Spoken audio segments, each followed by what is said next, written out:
Ayan o. Oh. Nakabit na sa kuryente.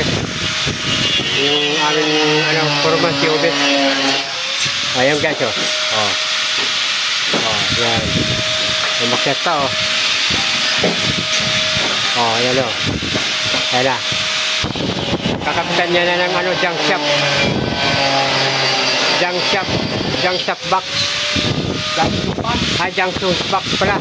Kala ko junk shop box. Ayan. Puputulan pa kasi sobra. Ayan. Limang na lang. Limang